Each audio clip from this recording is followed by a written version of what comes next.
안녕하세요. 여러분들 공부를 잘하고 싶으신가요? 아무리 공부를 해도 성적이 오르지 않는다고요?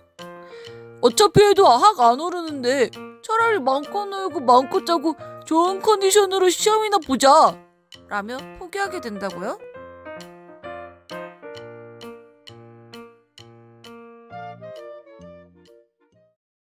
자, 공부에도 전략이 필요합니다. 제가 이 방법으로 선생님이 될 수 있었는데요. 지금까지 썼던 방법들 중에 핵심만 모아서 알려드릴게요. 그럼 시작해 볼게요.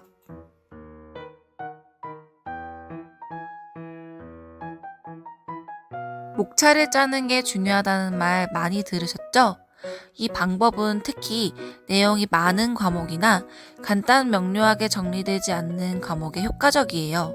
이과생이었던 제가 한국사 공부할 때 이 방법으로 단 2개월 만에 합격할 수 있었어요. 책 앞쪽을 보면 차례가 나와 있죠? 쉽게 말해서 이렇게 차례를 만드는 작업을 하는 게 목차짝이에요.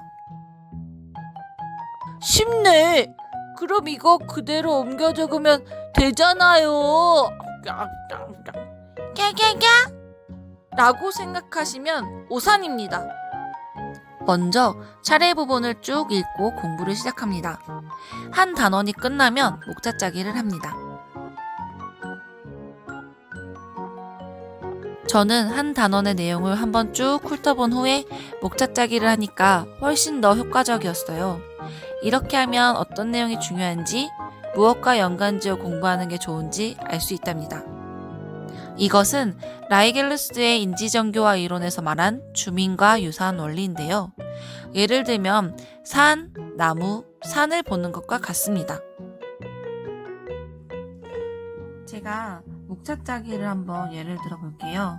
앞에 차례 부분을 보면 저는 교육평가로 예를 들게요. 시험에 많이 나오고 있는 부분이니까. 교육평가 챕터 10에 보면은 섹션이 여러 가지가 있어요. 큰 제목, 그 안에 작은 제목, 더 작은 제목이 이렇게 나눠져 있는데 이런 식으로 짜는 거예요. 근데 이걸 그대로 적는 게 아니라 자, 예를 들어서 이 부분 평가도구 구비조건 부분으로 예를 들어볼게요. 170쪽 자, 펼쳤어요. 이 부분을 공부할 거다 라고 하면 제가 내용을 먼저 쭉 읽어본다 했죠. 읽으면서 중요하다고 생각되는 키워드를 저는 밑줄을 치면서 읽었어요. 예를 들면 정의를 기술해야 되는 부분들.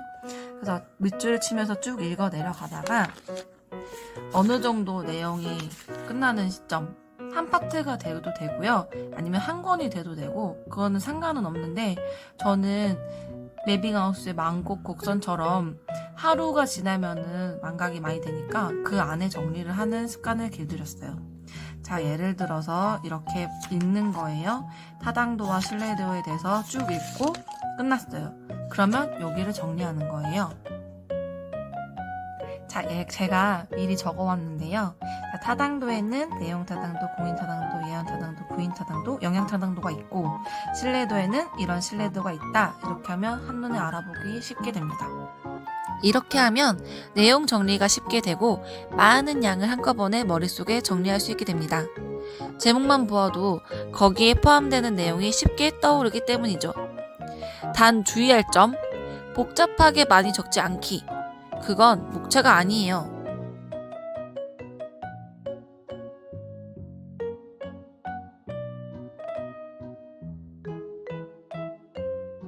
생활 패턴 만들기. 알람을 맞춘 시간에 매일 일어나다 보면 주말에도 비슷한 시간에 눈이 떠지지 않나요? 이것도 일종의 습관이라 볼 수 있는데요.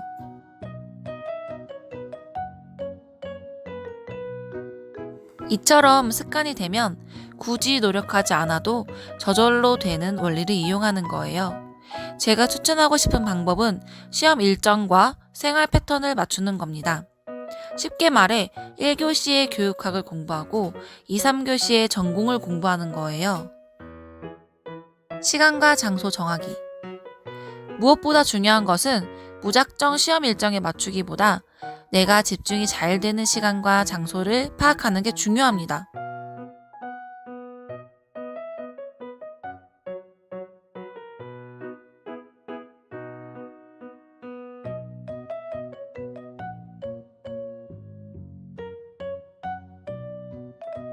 사실 저는 밤에 공부하는 걸 좋아해서 시험 시간에 맞춰 공부하지 않았어요. 또한 소리내어 읽으면서 공부하는 걸 좋아해서 학원 대신 인강을 보며 도서관이 아닌 집에서 공부를 했답니다. 아침 7시에 잠을 자고 점심쯤에 일어나서 밥을 먹고 난 뒤에 공부를 시작하고 밤 10시에서 12시까지 2시간 정도 자고 다시 일어났어요. 그리고 나서 다시 아침 7시까지 공부를 했었는데 낮과 밤이 완전 바뀐 올빼미형이 되어 건강이 안 좋아졌지만 이렇게 했기 때문에 하루 10시간 이상을 공부에 집중할 수 있었어요.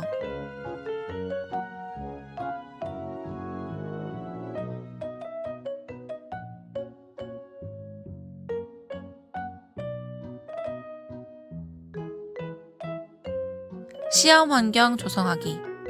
또한 공부 환경을 자주 바꾸지 않는 게 좋아요. 제가 고등학교 때 했던 방법 중 하나는 시험 당일 아침에 머리를 감지 않는 거였어요.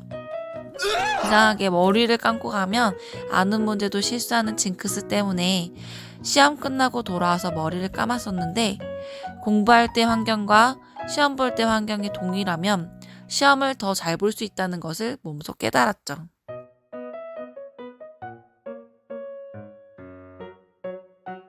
한 번 열심히 외우는 것보다 가볍게 여러 번 읽는 게 더 암기가 잘 된다는 거 아시나요?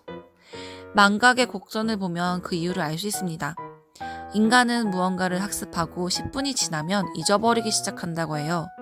그렇기 때문에 이때쯤에 한 번 더 공부하면 기억하는 시간을 연장할 수 있습니다. 자, 그림을 보면서 설명해 볼게요. 학습 후 10분 후부터 망각이 시작되고 하루만 지나도 70% 이상을 망각하게 된다고 해요. 결국 복습을 하지 않으면 나중에는 공부하지 않은 것과 동일해진다고 합니다. 그렇기 때문에 에빙하우스의 망각 곡선에 의해서 10분 후에 한 번, 하루 후에 한 번, 일주일 후에 한 번, 한 달에 한 번 해서 총 4번 복습을 하면 6개월 이상 기억에 남는다고 합니다. 제가 이 방법을 사용한 건 대학교 때였어요. 중학교 때에는 선생님들께서 필기 내용을 직접 불러주시고 어디 밑줄 쳐라, 별 몇 개 그려라, 시험 문제는 여기서 낼 거다, 이렇게 하나하나 알려주셨지만 대학교 수업은 전혀 달랐죠. 100분 동안 교수님 혼자서 열심히 설명을 하시고 끝나는 강의를 듣고만 있다가는 시험을 완전 망치는 거예요. 저는 교수님이 말씀하시는 것을 이면지에 빠르게 옮겨 적었습니다. 수업과 상관없는 농담을 제외하고는 다 적었던 것 같아요. 그리고 쉬는 시간에 친구들과 수업 내용을 다시 한번 확인해 보았고 집에 와서 그날 배운 내용들을 노트에 정리하는 작업을 했어요. 이렇게 하면 친구들과 맞춰보아서 한 번, 집에 와서 정리하면서 한 번, 하루에 2번 복습을 하게 되는데요. 시험 기간에 벼락치기를 하지 않아도 수업 시간에 배운 내용들이 자연스레 떠오르게 되더라고요. 이런 원리를 이용해서 이번에 임용 공부를 할 때에도 같은 내용을 총 10번 반복하자라는 생각으로 공부했습니다. 반복 학습하는 시간은 한 번에 여러 번이 아니라 시간 간격을 두고 하는 게 좋아요. 일상생활 속에서도 그거 뭐였지? 하고 궁금증이 생길 때 바로 찾아보는 습관을 기른다면 그 내용은 절대 잊지 못할 거예요.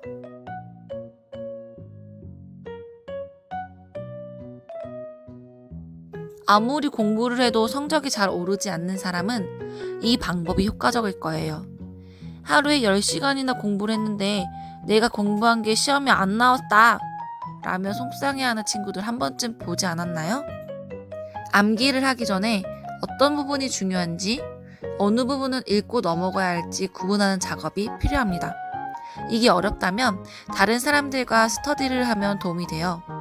서로 중요하다고 생각되는 부분을 공유하고 만약에 시험에 나온다면 어떤 식으로 나올지, 왜 중요하다고 생각이 드는지 자유롭게 이야기를 나누다 보면 중요한 부분이 어딘지 알게 될 거예요. 결국 중요한 부분은 시험에서 반복해서 출제되게 되어 있습니다.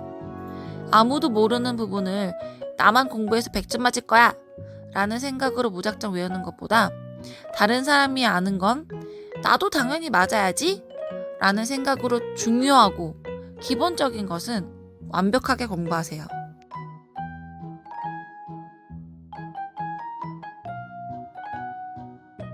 기출분석이 중요하다는 말은 임용 합격생들이 동일하게 하는 말입니다.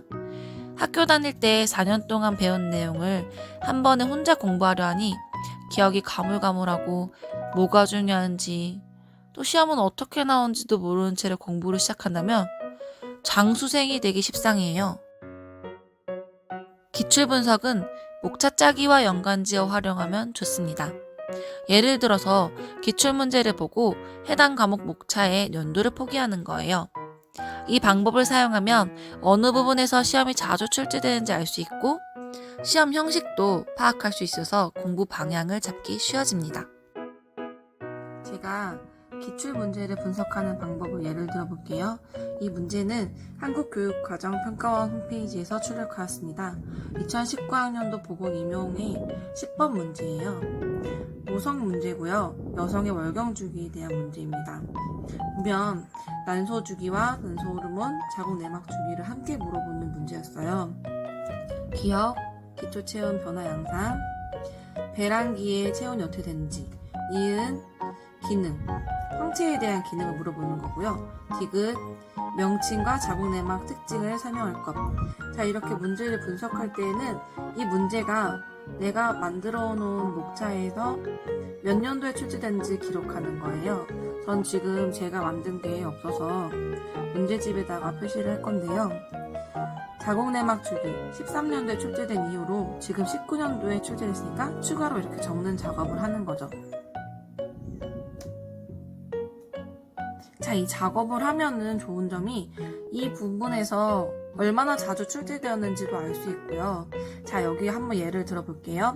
12년도에 월경 곤란증이 나왔었어요. 그리고 15년도에 월경에 비정상적인 자궁출혈 종류가 나왔었고요.